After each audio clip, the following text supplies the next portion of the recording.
सरकार को चुनने में तो है कि ठीक है, आपने वोट दिया, आपने बीजेपी सरकार को या कांग्रेस को या किसी को भी चुन लिया, लेकिन अब वो सरकार इस अर्थशास्त्र के चलते कुछ नहीं कर सकती, क्योंकि सरकार को भी तो कुछ करने के लिए पैसा चाहिए। और उसको भी पैसा किससे इकट्ठा होता है? इनकम टैक्स से, या जो टैक्स रहता है जो चीजों के ऊपर टैक्स रहता है उससे रहता है। इन्हीं से उसकी इनकम होती है। अब इनसे उसकी इनकम कैसे होगी?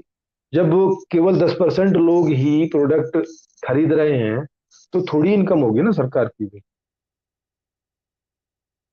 तो सरकार के पास भी थोड़ा ही पैसा इकट्ठा होता है, तो वो भी थोड़े ही काम कर पाती है, जितने के वादे करती है उतने भी नहीं कर पाती। तो आप देख रहे हैं कि पैसे के चक्कर में बहुत थोड़े काम हो पाते हैं, इस पैसे वाली व्यवस्था के चक्कर से। और जब तक ये व्यवस्था रहेगी, जब तक ये अपने आप को मिनिमम मिनिमम पे रखेगी।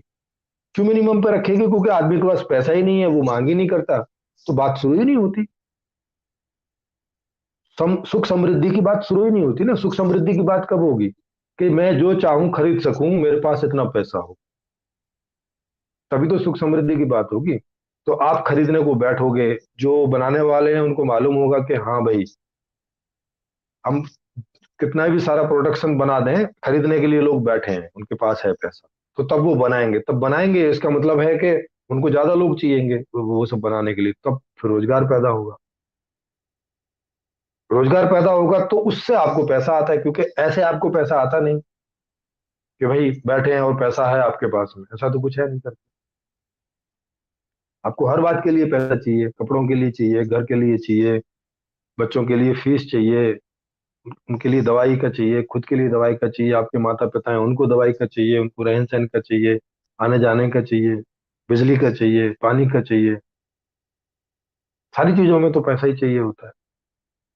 अब आपके पास थोड़ा पैसा है तो आप उसको थोड़े से में ही मैनेज करने की कोशिश करते हो, तो क्या रहता है कि ये व्यवस्था आपको मिनिमम पे रखती है, कम से कम आर्थिक स्तर पे रखती है।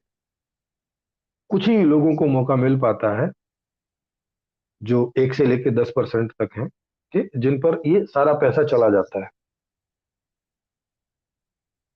जैसे ऑक्सफैम की रिपोर्ट है।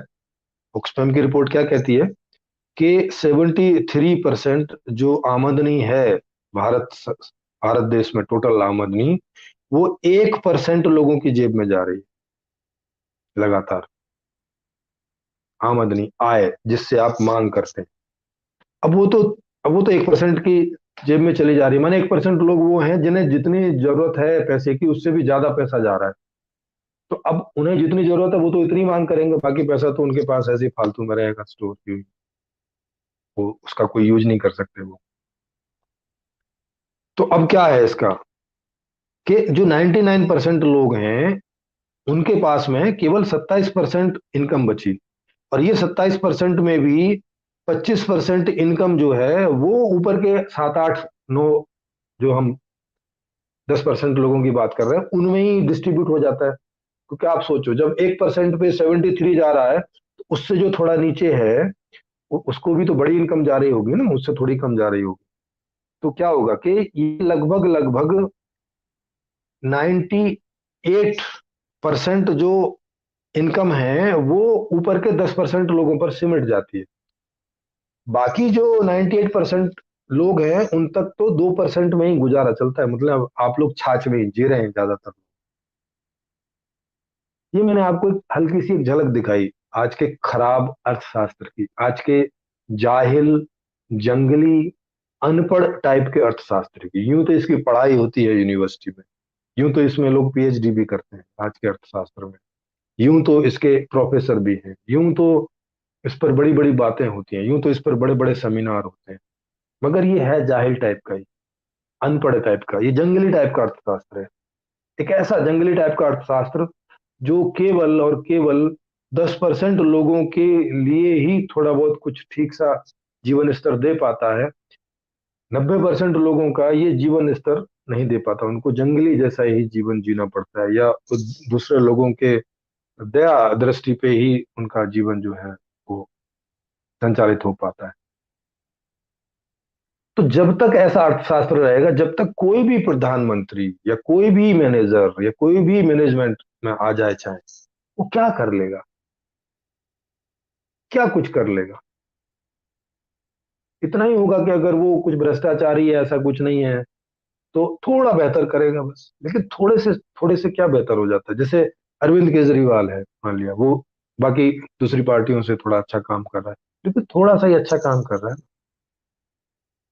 वहां पर भी सबको एजुकेशन नहीं मिल जा रही है, सबको जॉब नहीं मिल जा रही है, सबको एक बढ़िया, जैसे मैंने बोला कि कम से कम 50 से 70 हजार रुपए की आमदनी वाली, उसी को जॉब कहना चाहिए। उसके नीचे तो जॉब बोलना भी बेकार है। अगर आपको आपके काम से 50 से 60 70%, 50 से 60 70 हजार रुपए की इनकम हर महीने नहीं हो रही है, तो इसे जॉब बोलना बेकार है। उसे तो हम मजबूरी बोले कि भाई मजबूरी है, अब जॉब नहीं है तो कुछ तो काम करेंगे, कुछ तो कमाएंगे, कुछ तो खाएंगे। उन्हें जॉब नहीं बोलना चाहिए, उसे रोजगार की श्रेणी में नहीं रखना चाहिए। लेकिन आज के लोग या आज की सरकारें पकौड़ा बेचने को भी रोजगार में रख लेती, जो 3 4 6 8 10 हजार रुपए कमा रहा है। तो इससे क्या होता है? एक परिवार कुछ भी नहीं होता, आदमी ठीक से पानी तक नहीं पी सकता। तो जो अच्छी सरकारें भी हैं, माने लोग बोलते हैं ना कि अच्छे लोग नहीं आ रहे हैं काम करने के लिए, अच्छे लोग आ भी जाएं तो भी वो कोई बहुत बड़ा डिफरेंस नहीं पैदा कर सकते। इतना ही कर सकते हैं कि जो भ्रष्ट सरकार है उसने अगर 2 किलोमीटर, उदाहरण के लिए 2 किलोमीटर की सड़क बनाई थी, तो ये जो ईमानदार सरकार है ये 2.25 किलोमीटर सड़क बना देगी बस, क्योंकि उतना ये भ्रष्टाचार किया होगा पिछली वाली सरकार ने, ये उतना कर देगी। लेकिन सड़कें तो हमें चाहिए हजारों किलोमीटर में, उसका क्या होगा? तो ये ऊंट के मुंह में जीरा जैसा रह जाता है। अगर आप जिन्हें आप बोल रहे हैं कि अच्छे लोग या ईमानदार लोग, वो भी कोई खास असर नहीं नहीं दिखा पाए। कई कई ईमानदार टाइप के प्रधानमंत्री हुए हैं जो चप्पलों में रहे हैं सारी जिंदगी, और अब तक भी वो उन चप्पलों में ही है।